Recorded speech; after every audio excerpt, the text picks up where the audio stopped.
اهلا بكم في التايم لاين. من ايام التايم لاين كله جعفر العمدة واحتفالات ببراءة جعفر العمدة والبحث عن ابن جعفر العمدة. ايه ده؟ انت مش فرحان لجعفر يا اسطى ولا ايه؟ لا يا صاحبي، لا فرحان ولا زعلان، اصلا انا مش متابع والله. بس لو الموضوع يهمك يبقى تعالى سوا نعرف ليه ارتبطنا بالمسلسلات لدرجة الاحتفال ببراءة جعفر العمدة مثلا، وليه النوع ده من المسلسلات دايما بينجح، وقصة المسلسلات دي كلها بدأت امتى وازاي. بس بعد البرومو.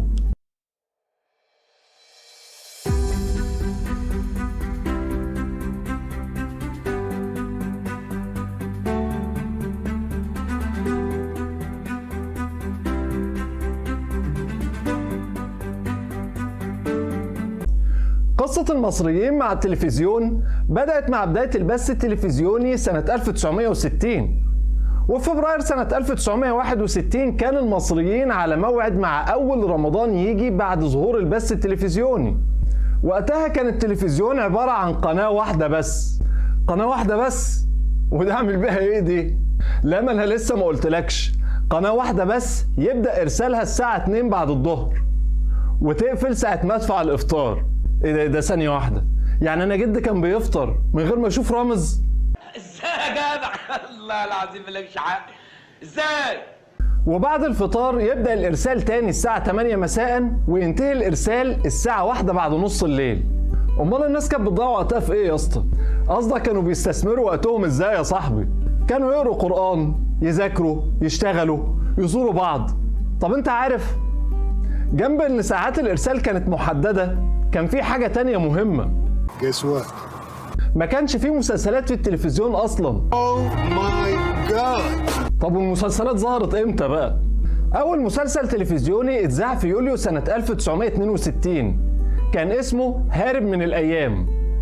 المسلسل مأخوذ عن قصة للكاتب ثروت أباظة بنفس الاسم. كتب له السيناريو الكاتب فيصل ندى، وقام ببطولته مجموعة من كبار الفنانين. في البداية وقع الاختيار على الفنان الكبير فريد شوقي، لكنه ما اقتنعش ان تجربة جديدة زي مسلسل تلفزيوني ممكن تنجح، فتم اختيار ممثل شاب وصاعد في الوقت ده اسمه عبد الله غيث، وشاركوا البطولة العمالقة توفيق الدقن وحسين رياض مع مديحة سالم، وكان المخرج الكبير سعيد مرزوق هو اللي قام بإخراج المسلسل ده. المسلسل باختصار بيحكي عن كمال الطبال، شاب غلبان واضح لأهل القرية إنه عنده إعاقة ذهنية. أهل القرية كانوا عايشين في رعب من عصابة مجهولة مورياهم الويل، وطبعا زي ما انت استنتجت كده بيطلع كمال الطبال هو زعيم العصابة دي في الآخر. حبكة تقليدية وقديمة قوي، بس وقتها كانت جديدة ومثيرة قوي قوي، وحققت نجاح كبير جدا، لدرجة انه في سنة 1965 الفنان فريد شوقي قدمها كفيلم سينما بنفس الاسم بعد ما كان رفضها قبل كده كمسلسل. الكاتب فيصل ندى قال في احد اللقاءات التلفزيونية بعد كده ان المسلسل ده حقق نجاح كبير جدا، لدرجة انه وقتها اجتماعات مجلس الوزراء كانت بتتأجل لبعد وقت اذاعة الحلقات. وقال كمان انه تم القبض عليه بسبب المسلسل، واتهموا بان شخصية كمال الطبال فيها اسقاط على جمال عبد الناصر، لكنه اثناء التحقيق معاه قال انه بيحب الزعيم جدا وانه مفيش اسقاط ولا حاجة، فتم الافراج عنه. بالبساطة دي؟ طبعا مش محتاج اقولك ان الكلام ده كله ملوش اي مصدر غير تصريحات الكاتب بس، وده يوريك ان حرب الهاشتاجات وتغريدات ال9 مليار لها جذور قديمة قدم المسلسلات نفسها، بس ادواتها اتطورت مع الوقت. المسلسلات المصرية في البداية ما كانتش مرتبطة برمضان، يعني رمضان ما كانش موسم الدراما زمان، فكان طبيعي جدا تلاقي مسلسل جديد من بطولة أبطال الصف الأول وبيتذاع في أيام عادية خالص بعيد عن رمضان. وما كانش لازم إن المسلسل يبقى 30 حلقة أو حتى 15، لا، كان عادي جدا يبقى 8 حلقات أو 10 أو 12 أو أي رقم. هي قصة تخلص وقت ما تخلص، والدراما لا بتتقاس بالمتر ولا بتتوزن بالكيلو. انت بتتكلم جد ولا ما كابتن؟ ارتباط المسلسلات برمضان بدأ في الثمانينات على يد عملاق الدراما التلفزيونية أسامة أنور عكاشة، وظهور المسلسلات الطويلة ومسلسلات الأجزاء زي ليالي الحلمية، وزي رائعة الكاتب صالح مرسي مسلسل رأفت الهجان اللي اتعمل في 3 أجزاء على مدار سنوات.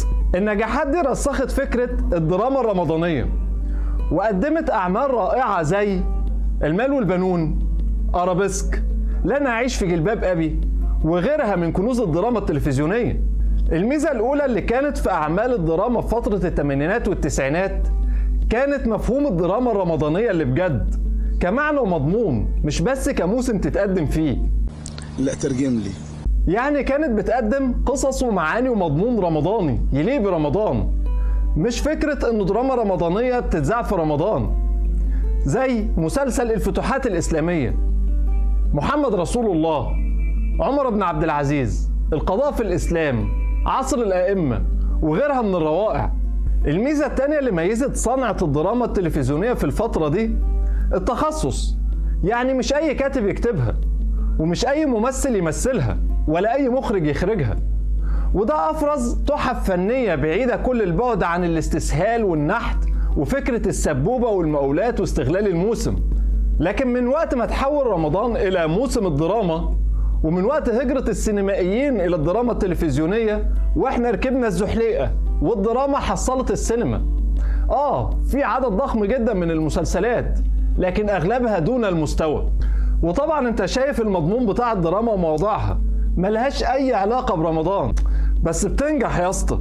شوف يا صاحبي، في تيمات وقصص معينة كده نجاحها مضمون 200%. ازاي بقى؟ يعني عندك تيمة عادل ينتقم دي لازم تنجح. طول المسلسل بيحسسك بمدى الظلم اللي واقع على البطل لدرجة انك تندمج معاه، وكل ما تحس انه كفاية ظلم بقى يجي المسلسل يقولك لا لسه، خد دي كمان، لحد ما تبقى متشوق للحظة الانتقام أكتر من بطل المسلسل نفسه. وطبعا في آخر حلقتين 3 بيتفنن في طريقة الانتقام أكتر من تفنن الإغريق في وصف الجحيم، لدرجة تشبع غليلك كمشاهد وتخليك تحس بتدفق هرمونات السعادة في دمك وانت بتتفرج. التيمة دي بتنجح مهما كان الممثل ومهما كان المخرج ومهما اتهرست 1000 مرة قبل كده. دي بتنجح من أيام أمير الانتقام بتاع أنور وجدي. يعني ببساطة القائمين عليها واللي بيقدموها بيتعاملوا معاك كمشاهد كل سنة على طريقة مع اني لثالث مرة اضرب الراجل هو على والخلاصة يا صاحبي ان كل البشر بيرتبطوا بالمسلسلات والقصص، مش بس المصريين والعرب. واللي انت شفته مع جعفر العمدة حصل مع الممثل كيت هارينغتون اللي قام بدور جون سنو في المسلسل الشهير جيم اوف ثرونز، لما وقفوا ضابط مرور لتحرير مخالفة سرعة، لكن الضابط اتفاجئ انه موقف جون سنو، فقال له انت قدامك اختيارين، اما ان انا اكتب لك مخالفة، او ان انت تعرفني انت هتعيش ولا هتموت في الموسم الجاي من المسلسل. يعني التفاعل مع القصص والاندماج بالشخصيات طبيعة بشرية، لكن المشكلة بتظهر لما القائمين على الدراما يستغلوا النقطة دي أسوأ استغلال، ويمرروا مفاهيم تهز الثوابت سواء أخلاقيا أو مجتمعيا أو دينيا، في حين أنه من الممكن استغلال نفس النقطة للتأكيد على الثوابت وإصلاح الفساد اللي تراكم علينا نتيجة ظروف وحاجات تانية كتير قوي. في النهاية لو عجبك الفيديو اشترك في القناة، اعمل اللايك، شير الفيديو لأصحابك، وما تنساش تشوف المصادر وتكتب لي رأيك في التعليقات. سلام.